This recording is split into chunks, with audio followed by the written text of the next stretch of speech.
সবগুলো রাজনৈতিক দলের যে ছাত্র সংগঠনের বাইরেও স্বতন্ত্র হিসেবে ব্যাপক উপস্থিতি আমরা দেখেছি। অনেক পক্ষকে, অনেক মতের, সব মতের মানুষ যারা ঢাকা বিশ্ববিদ্যালয় এবং ঢাকা বিশ্ববিদ্যালয়ের শিক্ষার্থীদের জন্য হল সংকট নিরসন সহ নানা রকমের যে আবাসিক সংকট এবং জটিলতা রয়েছে সেসব নিয়ে কাজ করতে আগ্রহী, সেই আগ্রহ এবং আমরা দেখেছি সবার মধ্যেই। আমরা যদি একটু খেয়াল করে দেখি যে এখানে এখন মনোনয়ন সংগ্রহ চলছে, মনোনয়ন সংগ্রহের পরে এখানে অনেকেই কথা বলছেন এবং আপনি দেখতে পাচ্ছেন যে এখানে রীতিমতো ঠিক ন্যাশনাল ইলেকশনের যে মনোনয়ন সংগ্রহ করার পরে যে পরিস্থিতি দেখা যায় সেই পরিস্থিতিতেই আমরা আমাদের সঙ্গে আছেন একজন প্রার্থী মাহিন সরকার। তিনি এই মুহূর্তে এনসিপির একজন শীর্ষ পদে রয়েছেন। তারপরও মাহিন সরকার এবারের ডাকসু নির্বাচনে মনোনয়ন সংগ্রহ করেছেন। কি পদে মনোনয়ন সংগ্রহ করলেন? আমি জিএস পদে মনোনয়ন সংগ্রহ করেছি।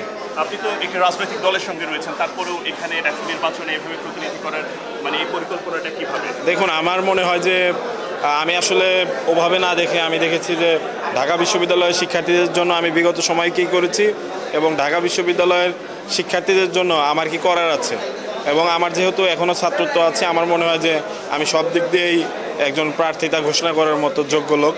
তো সেই জায়গা থেকে আমি আমার এই সিদ্ধান্ত নিয়েছি। অনেক ধন্যবাদ মাহিনকে।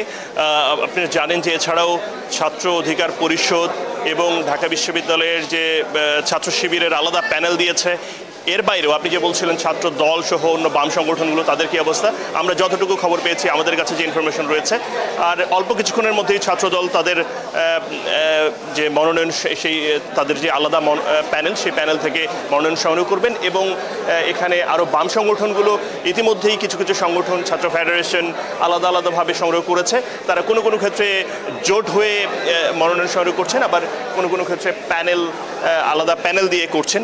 তো আর অল্প কিছুক্ষণের মধ্যেই আমরা জানতে পারবো যে মানে সরাসরি এসে মনোনয়ন সংগ্রহ করার ব্যাপারটা নিশ্চিত করা যাবে এবং আমরা সেই চিত্র নিশ্চয়ই তুলে ধরতে পারবো, এবং কে ছাত্রদল বা অন্য সংগঠনগুলোর ভিপি হচ্ছে, জিএস হচ্ছে, সেসব বিষয়ে আপনারা জানাতে পারবো। ইতিমধ্যেই আপনি জানিয়েছেন যে শিবিরের নেতা সাদিক কায়েম ভিপি প্রার্থী এবার হচ্ছেন এবং এস এম ফরহাদ জিএস হয়ে লড়ছেন। সেই দিক থেকে এছাড়া ছাত্র অধিকার পরিষদের বিনি আমিন মোল্লা তিনি ভিপি পদে লড়ছেন।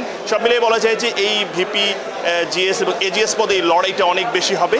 এছাড়াও গণতান্ত্রিক ছাত্র সংসদের কথা আমরা জানি, তারাও কিছুক্ষণের মধ্যে আসার কথা। তনুজা।